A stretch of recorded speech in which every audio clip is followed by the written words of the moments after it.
जाति का छोड़िए ना, यहाँ तो सनातन उन्मूलन की बात हो रही है, मतलब हिंदू उन्मूलन की बात हो रही है। हिंदू बचेंगे तब ना जातीय, जब हिंदू बचेंगे तब ना जातीय बचेंगी, तब ना गणना करवाइएगा। सुनिए बीच में मत बोलिए, अब आप सुनिए। सनातन से हम एड्स हैं क्या? कुछ रोग हैं हम, महिलाओं पे अत्याचार नहीं कुछ रोग हैं हम, बताइए ना, हम एड्स हैं क्या? हम मलेरिया के मच्छर हैं, मसल दो हमें, खत्म कर दो ना 100 करोड़ लोगों को। ये कैसे प्रेम बढ़ता है इन भाषणों से, बताइए जरा मुझे, कैसे मोहब्बत?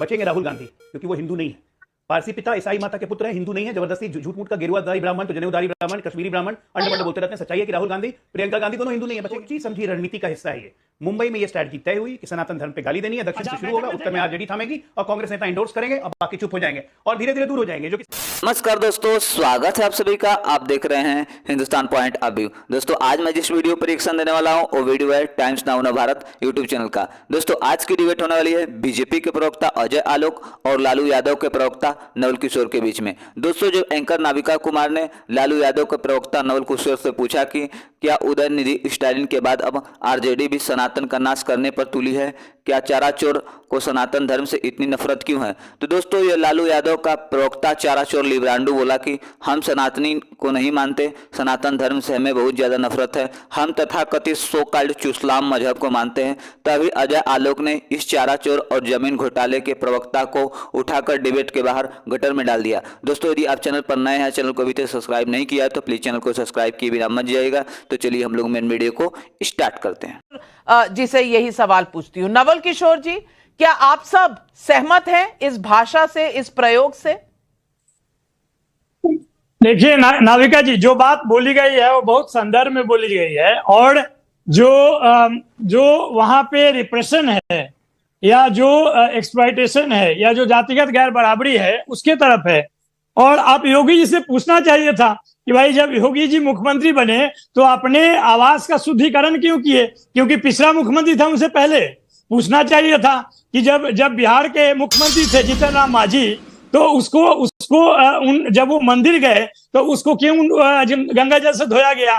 देखिए जब ये कहा जा रहा है ना टीका की बात, तो जो खंड खंड पाखंडी लोग हैं और टीका धारण करके और कहते हैं कि हम ही सनातन के सबसे बड़े हिमायती हैं, ये उनके लिए था। जहां तक सवाल सिर्फ ये धर्म का नहीं है, सवाल जो है धर्म में जो कुरीतियां हैं उनके ऊपर है, जो जहां से भी बोल रहा है और वो बार बार उन चीजों को रेखांकित भी कर रहे हैं, फिर भी आप कह रहे हैं कि नहीं आप सनातन के खिलाफ हैं। तो ये जो नैरेटिव या जो धारणा बनाने की कोशिश आप कर रहे हैं या जो बीजेपी कर रही है उसका एक अपना उद्देश्य है। वो तो पिछले 10 साल में पूरा देश को गुमराह कर रही है। उसके नेता जो मंच से बोलते हैं कि देश के गद्दारों को गोली मारो, इस तरह की भाषा बोलते हैं, उनके नेता तो बोलते हैं कि हमारे सारे देवी देवताओं के हाथ में अस्त्र है। ये तमाम तरह की बात करने वाले लोग तो खुद हैं। धर्म के नाम पे राजनीति और बांटना तो बीजेपी से ज्यादा कौन जानता है। पूरे देश को सांप्रदायिक तत्व का बनाना वो तो वो लोग जानते हैं बहुत अच्छी तरीके से। ये कैसे माहौल बन गया कि एक सिपाही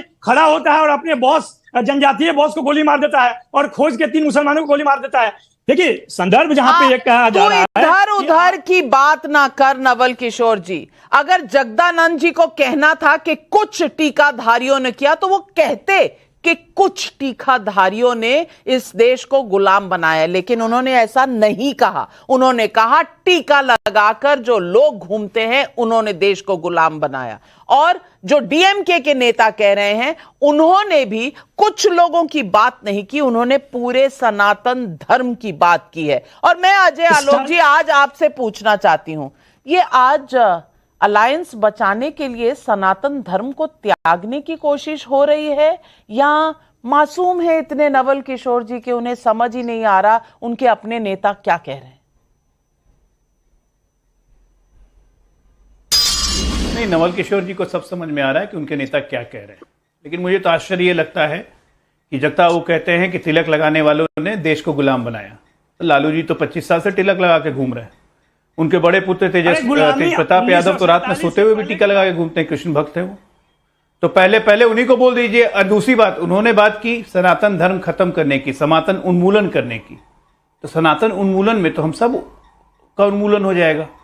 नविका जी आप भी नहीं बचेंगी, मैं भी नहीं बचूंगा, नवल किशोर भी नहीं बचेंगे, ये सुधांश राय भी नहीं बचेंगे। सनातन उन्मूलन मतलब हिंदू खत्म, बचेगा कौन? बराबरी खत्म होगा तो कहे आपके एक मिनट, अरे जातिगत छोड़िए ना, यहाँ तो सनातन उन्मूलन की बात हो रही है, मतलब हिंदू उन्मूलन की बात हो रही है। क्यों नहीं हिंदू करा? बचेंगे तब ना जातीय, जब हिंदू बचेंगे तब ना जातीय बचेंगी, तब ना गणना करवाइएगा। सुनिए बीच में मत बोलिए, एक मिनट अब सुनिए मैं पहले खत्म करता हूं, मैं पहले खत्म कर लूं, उसके बाद बीच में बोलिएगा ना नवल जी, मैं खत्म कर लेता हूं। देखिए बचेगा कौन नविका जी, बचेंगे राहुल गांधी, क्योंकि वो हिंदू नहीं है, पारसी पिता ईसाई माता के पुत्र हैं, हिंदू नहीं है, जबरदस्ती झूठ मूठ का गेरुआधारी ब्राह्मण तो जनेऊधारी ब्राह्मण, कश्मीरी ब्राह्मण अंड बंड बोलते रहते हैं। सच्चाई है कि राहुल गांधी, प्रियंका गांधी दोनों हिंदू नहीं है, बचेंगे वो लोग। अब आप एक बात आइए, ये ग्रैंड स्ट्रैटेजी है, सोची समझी रणनीति का हिस्सा है ये। मुंबई में ये स्ट्रैटेजी तय हुई कि सनातन धर्म पे गाली देनी है, दक्षिण से शुरू होगा, उत्तर में आरजेडी थामेगी और कांग्रेस नेता इंडोर्स करेंगे और बाकी चुप हो जाएंगे और धीरे धीरे दूर हो जाएंगे, जो कि साफ दिख रहा है, क्योंकि वो पढ़ रहे थे, पढ़ा लिखा ड्राफ्ट पढ़ रहे थे। पढ़ा लिखा ड्राफ्ट मतलब पहले किसी ने लिख के उनको दिया। किस कार्यक्रम में शामिल होने गए थे? सनातन उन्मूलन कार्यक्रम। अब आप जरा सोचिए ये सीरियस क्यों हो जाता है। एक प्रदेश का मंत्री जहां 85% हिंदू है, उस प्रदेश का और मुख्यमंत्री का पुत्र होके एक ऐसे कार्यक्रम में जाता है जो सनातन उन्मूलन की बात कर रहा हो, ये अपने आप संविधान के खिलाफ है।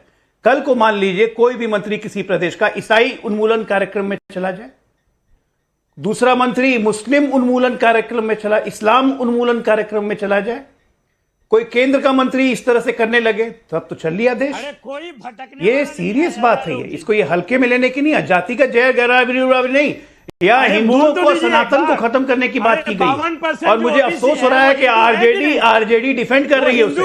आज ही एक मिनट, यहाँ ओबीसी की बात ही नहीं हो रही है भाई, हिंदू हैं तभी तो, अगर वो खत्म होंगे तो ओबीसी भी तो खत्म होगा, दलित भी तो खत्म होंगे, अरे दलित भी तो खत्म होंगे। किसने गाली दिया था? मुसलमान पटाने की इतनी इच्छा है कि पूरे हिंदुओं को खत्म कर देंगे, पूरे हिंदुओं को खत्म कर देंगे। और माफी भी नहीं मांग रहे हैं, माफी भी नहीं मांग रहे। आप देखिए नमिका जी, तिलक लगाने पे सवाल उठाया, तिलक लगाने पे सवाल उठाया। मैं खत्म कर दूं नवल जी? बिल्कुल नवल जी, मैं खत्म कर देता हूँ, एक बार बोल दो, खत्म कर देता हूँ, फिर बोलिएगा ना, रिबट कीजिएगा मुझे। अरे खत्म कर दिया पूरा देश को। मैं बोल रहा हूँ ना, तो आपके हिसाब से नहीं बोलूंगा ना।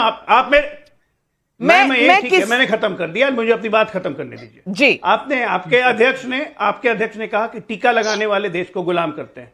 टीका का मतलब क्या होता है? टीका का हम मतलब हमारे धर्म में श्रद्धा होता है, हमारे भगवान में श्रद्धा होती है, उस भगवान का हम टीका लगाते हैं। उससे समस्या है जटाऊ को? किस तरह के हिंदू? बिल्कुल नहीं।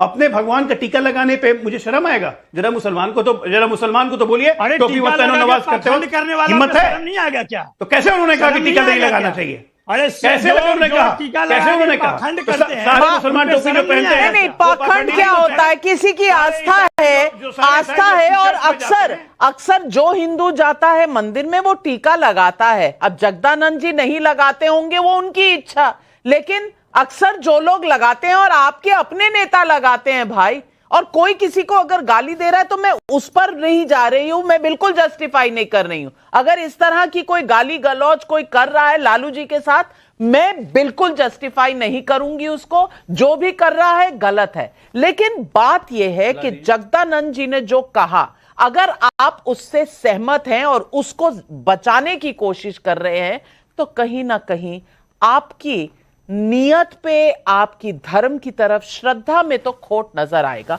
और जो अगली बैठक होगी अखिलेश यादव जाएंगे तो उसमें इस बात पर जोर डालेंगे कि भाई एक संयुक्त बयान जारी हो कि सनातन कोरोना, एड्स, मलेरिया कोड नहीं है।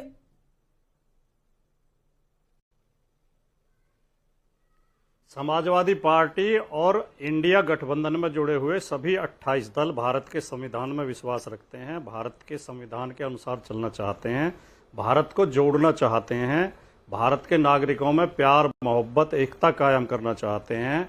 हमारे भाई शिवम त्यागी को बड़ा गुस्सा आ रहा था अभी। शिवम त्यागी को गुस्सा इस बात पे क्यों नहीं आता? नहीं, पहला सवाल, जब हमारा धर्म एड्स है क्या? 85% आप बताइए ना। मैं और आप दोनों सनातन से हैं, हम एड्स हैं क्या? कुष्ठ रोग हैं हम? महिलाओं पे अत्याचार नहीं, कुष्ठ रोग हैं हम, बताइए ना।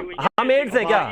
हम मलेरिया के मच्छर हैं? मसल दो हमें, खत्म कर दो ना 100 करोड़ लोगों को। मणिपुर पर ये कैसे प्रेम बढ़ता है इन भाषणों से? बताइए जरा मुझे, कैसे मोहब्बत बढ़ती है? आप मुझे बोलने भी नहीं दे रहे हैं। अच्छा, बोलने नहीं दे रहे। मैं तो सवाल पूछ रहा हूं, जवाब नहीं देना चाहते आप। 30 सेकंड अनइंटरप्टेड, मुझे बोलने भी नहीं दे रहे हैं। बोलिए ना। रुकिए, 30 सेकंड अनइंटरप्टेड, भाटी जी।